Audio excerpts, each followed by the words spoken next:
नमस्कार दोस्तों, आज इस वीडियो में बात करेंगे नुपुर शर्मा के बारे में। नुपुर शर्मा के आखिरकार जीवन में यह भूचाल क्यों आया, उनकी कुंडली क्या कहती है, उनका भविष्य या फ्यूचर क्या कहता है, क्या उनका राजनीतिक जीवन आगे चल पाएगा या नहीं चल पाएगा, क्या उन्हें कारावास होगी, एवं इन सब विषय को लेकर हम अपनी इस वीडियो में चर्चा करेंगे। तथा आरंभ में पहले वीडियो में जो नुपुर शर्मा की कुंडली है उसके ऊपर थोड़ा सा डिस्कशन करेंगे, उसके उपरांत इस वीडियो को आगे से क्रमानुसार बढ़ाते चलेंगे। तो सबसे पहले जैसा कि डाटा उपलब्ध है कि नुपुर शर्मा का जन्म 23 अप्रैल 1985 को हुआ। दिल्ली इनका बर्थ है, लेकिन चूंकि एग्जैक्ट समय के बारे में ज्ञात नहीं हो पा रहा तो हमने इसी समय के अनुसार जो चंद्र कुंडली खींची है, अर्थात चंद्रमा क्योंकि 2.25 दिन तक एक ही राशि पर रहता है तो इसको आधार मानकर हमने चंद्र कुंडली को आधार माना है तथा उसी के आधार पर हम अपनी है वीडियो के बारे में प्रेडिक्शन करेंगे। दूसरी एक और बात है कि नुपुर शर्मा की जो फेमस नाम नुपुर है उससे राशि वृश्चिक बनती है, उसके आधार पर भी हम देखेंगे, क्योंकि राजनीतिक जीवन हमेशा फेमस नाम के आधार पर पहले देखा जाता है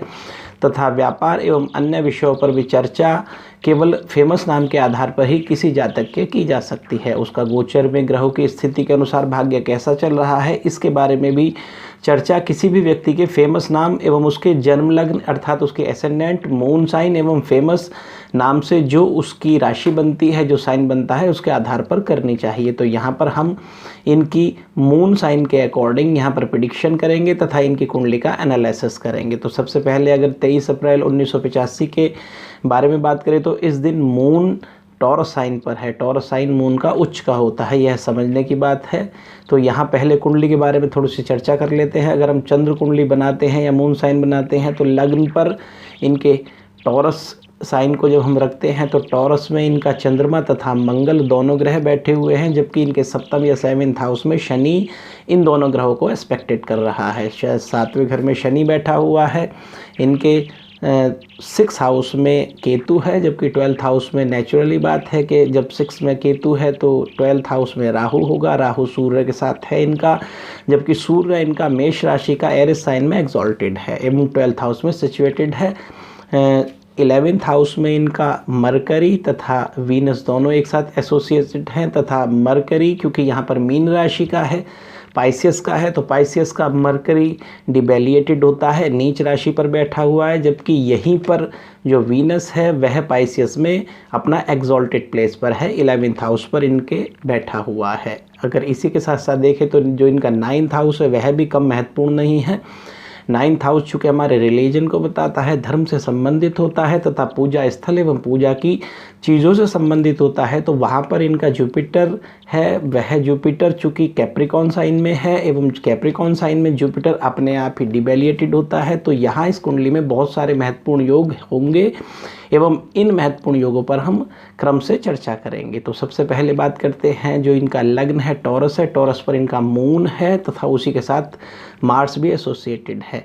तो मार्स और मून इनके टॉरस लग्न पर जो चंद्र लग्न हमने बनाया है उस पर बैठे हुए हैं तथा इसी के आधार पर जो इनका लग्न को देखता है वह सैटर्न एस्पेक्टेड करता है। 7th अपनी एस्पेक्ट से सैटर्न यहाँ पूरा एस्पेक्ट करता है। एक और बात समझने की है कि इनका क्योंकि टॉरस लग्न है, मून साइन है, जन्म की चंद्र राशि के हिसाब से टॉरस है, जबकि इनकी फेमस नाम के हिसाब से नुपुर है, वह वृश्चिक या इनकी स्कॉर्पियो बनती है। तो मून हमेशा टॉरस में एक्सॉल्टेड होता है जबकि स्कॉर्पियो में यह डिबेलिएटेड होता है। तो इनकी जो फेमस नाम से राशि है एवं इनकी जो जन्म की राशि है वे अपने आपस में कंट्राडिक्शनरी हैं।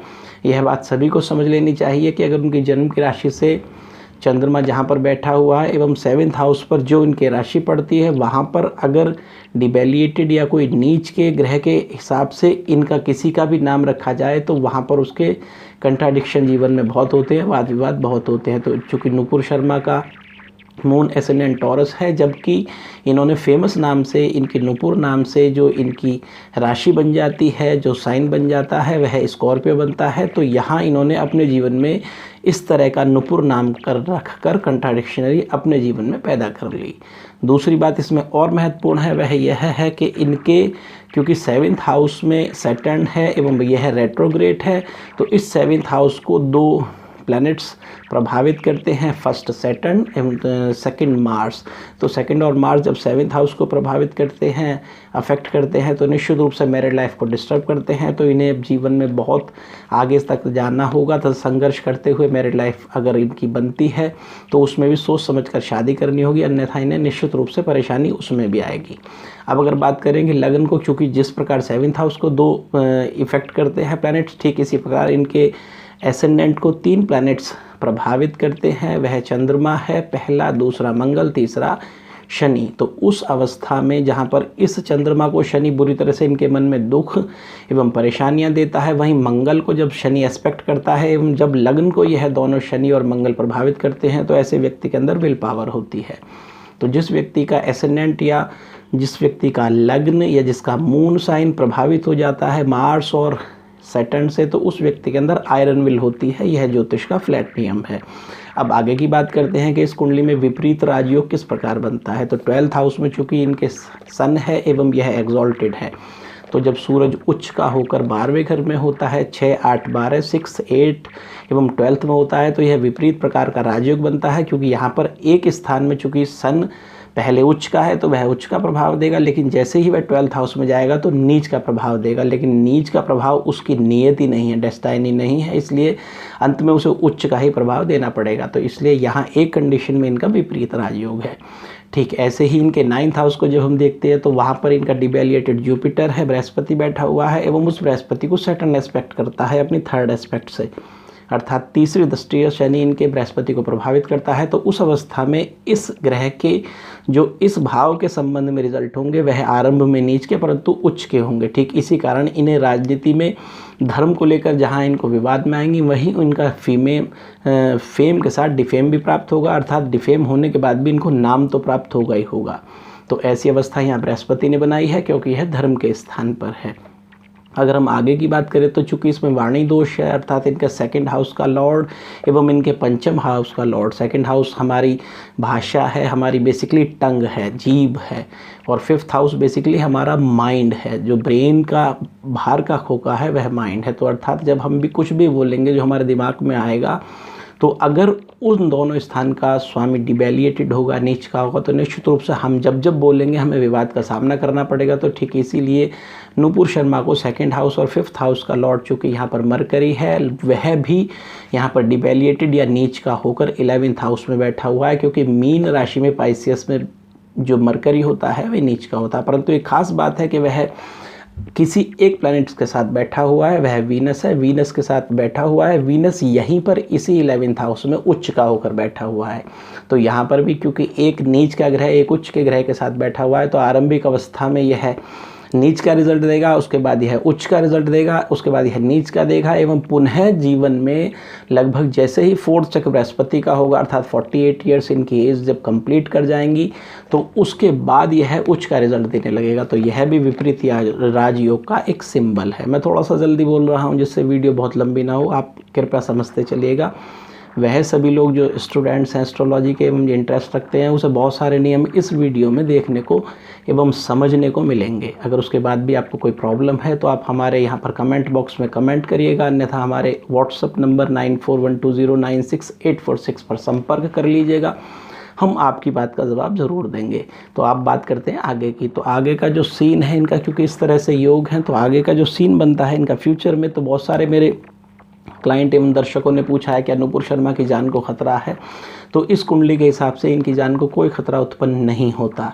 तो भविष्य में इनकी जान को कोई खतरा नहीं है, नुपुर शर्मा की जान को कोई खतरा नहीं है, ऐसा ग्रह आने वाले समय में बताते हैं। ठीक ऐसे ही 2nd प्रश्न पूछा है कि क्या इनका बीजेपी से निलंबन वापस होगा या नहीं होगा। तो निश्चित रूप से इनका निलंबन बीजेपी से वापस होगा एवं उसकी भूमिका 23 अक्टूबर 2022 से बनने लगेंगी, तथा 17 जनवरी 2023 के बाद इनका निलंबन कभी भी ऐसा योग बनेगा कि वह वापस होगा, अर्थात बीजेपी वापस इन्हें अपने अंदर ले लेगी एवं इनका निलंबन खत्म हो जाएगा। अगर तीसरी बात किसी ने पूछा कि क्या इनका कारावास का योग है या नहीं है, फिलहाल की ट्रांजिट की पोजीशन में अगर देखें तो देखिए एरिस साइन में चूँकि 12 तारीख से 12 मई 2022 से एरिस साइन में राहु आया था, तो वह तभी से इनके जीवन में कारावास का भय तो देने लगा, परंतु कारावास का योग इनकी कुंडली में बहुत नहीं है। हाँ, 12th हाउस का राहु चूँकि शन के साथ ग्रहण योग भी बनाता है, एक्लिप्स योग भी बनाता है, तो वह निश्चित रूप से कारावास का भय इनके जीवन में देगा तथा एक आध छोटे मोटे मुद्दे में इन्हें थाने अथवा थोड़ी सी जेल 1-2 दिन तक के लिए जाना पड़ सकता है, ट्रायल बेस पर जाना पड़ सकता है, लेकिन फ़िलहाल वह योग इनका चलने के उपरांत भी फ़िलहाल नहीं है। तो इतना समझ लीजिए कि अगर थोड़ा बहुत भय इनके जीवन में रहेगा तो वह भय निश्चित रूप से 12 जुलाई तक रहेगा। उसके उपरांत इनके जीवन में वह भय भी काफ़ी हद तक खत्म हो जाएगा। अर्थात नुपुर शर्मा की कुंडली में कोई भी कारावास का बहुत लंबे समय तक योग नहीं है, कोई इन्हें जेल भय नहीं है, कोई फांसी का इनका योग नहीं है, किसी भी प्रकार का ऐसा योग नहीं है जिससे इनके जीवन में खतरा हो। तो आगे की अगर हम बात करें तो नुपुर शर्मा का आने वाला समय बहुत सारे कॉम्प्लिकेटेड है, स्थिति से भरा हुआ है। बहुत सारे एस्ट्रोलॉजर ने प्रिडिक्ट करा है कि नुपुर शर्मा का फ्यूचर ख़त्म हो जाएगा। एस्ट्रोलॉजिकल जो स्थिति है वह बताती है कि इनका भाग्य ख़राब हो जाएगा, इनके जीवन को खतरा है। तो ऐसा कुछ भी नहीं है। आने वाला समय नुपुर शर्मा को, चूँकि इनकी कुंडली में 4 प्रकार के विपरीत राजयोग हैं, तो निश्चित रूप से इनकी कुंडली के हिसाब से इनको आने वाले समय में यही जो अभी तक का बुरा समय है, यही इनके जीवन में अच्छा समय लाएगा तथा इन्हें किसी भी बात से परेशानी नहीं होगी। इन्हें बेफिक्र रहना चाहिए तथा आने वाला समय इनके लिए फेवरेबल है। मैं आशा करता हूँ मेरी वीडियो आपको अच्छी लगी होगी। अगर उसके उपरांत भी आपका कोई प्रश्न हो तो हमारे कमेंट बॉक्स में कमेंट करें। हमारे संस्थान के विद्वान एस्ट्रोलॉजर्स के द्वारा आपको उसका जवाब निश्चित रूप से दिया जाएगा। नमस्कार।